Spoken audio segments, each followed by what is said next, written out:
जरा इमेजिन करें, एक आदमी भीड़ के सामने खड़ा है और वही बोलता है जो लोग सुनना चाहते हैं। वो फ्रीडम, वेल्थ और प्राइड की बात करता है। लोग ताली बजाते हैं और उसको वोट देते हैं। कुछ सालों बाद वही आदमी आर्मी कंट्रोल करता है, क्रिटिक्स को चुप करवाता है और डिक्टेटर बन जाता है। अब शॉकिंग बात सुनो, ये कहानी हिटलर के बाद नहीं लिखी गई, ये मुसोलिनी के बाद नहीं लिखी गई, ये लिखी गई थी 2400 साल पहले एक ग्रीक फिलोसोफर ने, प्लेटो। प्लेटो कहता था डेमोक्रेसी गन्स से नहीं मरती, डेमोक्रेसी वोट से मरती है। आज डेमोक्रेसी को बेस्ट सिस्टम माना जाता है, लेकिन प्लेटो की बातें हमें अनकंफर्टेबल लगती है, पर शायद उसको इग्नोर करना ज्यादा डेंजरस है। आज हम समझेंगे प्लेटो की डेमोक्रेसी की थ्योरी, वो डेमोक्रेसी से क्यों डरता था और कैसे उसके अकॉर्डिंग डेमोक्रेसी खुद को डिस्ट्रॉय करती है।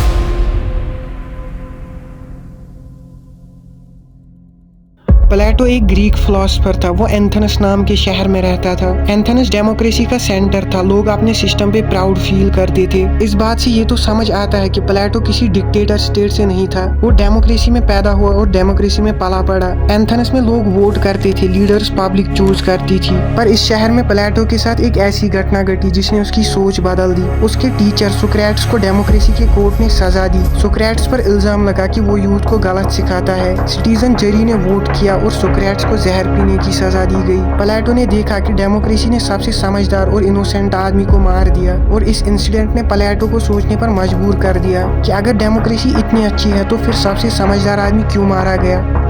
प्लेटो कहता था कंट्री चलाना भी एक स्किल है, जैसे डॉक्टर बनना एक स्किल है, जैसे पायलट बनना एक स्किल है। तुम रैंडम आदमी से ऑपरेशन नहीं करवाते, तुम वोट से पायलट चूज नहीं करते, तो फिर देश का लीडर बिना नॉलेज के क्यों चूज किया जाता है। इस बात को समझाने के लिए प्लेटो एक एग्जाम्पल देता है। इमेजिन करो तुम एक ऐसी शिप के अंदर हो जो खतरनाक तूफानों से गुजर रही है। उसमें एक आदमी है जो नेविगेशन जानता है, उसको डायरेक्शन का पता है। क्या तुम वहाँ पर उसे शिप चलाने दोगे या वोटिंग से डिसाइड करोगे? अगर तुम वोटिंग से डिसाइड करोगे तो ज्यादा चांसेस है कि लोग उसे ही चूज करेंगे, जो उन्हें फेक प्रॉमिसेस से ये यकीन दिलाएगा कि वो उन्हें बचा लेगा, और शायद आखिर में शिप डूब जाए। प्लेटो कहता है कि डेमोक्रेसी भी ऐसी ही है। प्लेटो के लिए डेमोक्रेसी का मतलब था इक्वालिटी, सबकी ओपिनियन बराबर और फ्रीडम। सुनने में अच्छा लगता है, पर प्लेटो कहता है हर ओपिनियन बराबर नहीं होती। डेमोक्रेसी में एक जीनियस के वोट की जितनी वैल्यू है उतनी ही एक बेवकूफ आदमी के वोट की भी वैल्यू है। डेमोक्रेसी फ्रीडम को सबसे ऊपर रखती है, freedom to speak, freedom to live, freedom to question. पर जब फ्रीडम लिमिट क्रॉस कर जाती है तो स्टूडेंट्स टीचर की बात नहीं मानते, चिल्ड्रंस पेरेंट्स को इग्नोर करते हैं, पेरेंट्स चिल्ड्रंस से डरते हैं, लॉ का मजाक बनता है। प्लेटो कहता है जब डिसिप्लिन खत्म होता है तो सोसाइटी बिगड़ती है, और ज्यादा फ्रीडम आखिरकार डिजास्टर होती है हमारी सोसाइटी के लिए। जब लोग कंफ्यूज्ड होते हैं तो उनको इजी आंसर चाहिए, तब आते हैं ऐसे लीडर जो सिर्फ स्वीट बातें करते हैं, जो लोगों को बोलते हैं तुम बिल्कुल सही हो, तुम्हारी प्रॉब्लम्स दूसरों की वजह से है, मैं सब फिक्स कर दूंगा। प्लेटो कहता है डेमोक्रेसी ऐसे लीडर्स को जीतने देती है क्योंकि वो लोगों को खुश करते हैं। सच बोलना मुश्किल होता है, झूठ बोलना इजी। प्लेटो कहता था देश को ऐसे लोग चलाने चाहिए जो एजुकेटेड हो, जो पावर के लिए भूखे ना हो, जो सच को प्रायोरिटी दे, और प्लेटो ने उनको बोला फिलोसोफर किंग्स। आज ये आइडिया परफेक्ट नहीं लगता, पर प्लेटो के लिए ये डेमोक्रेसी को बचाने का तरीका था।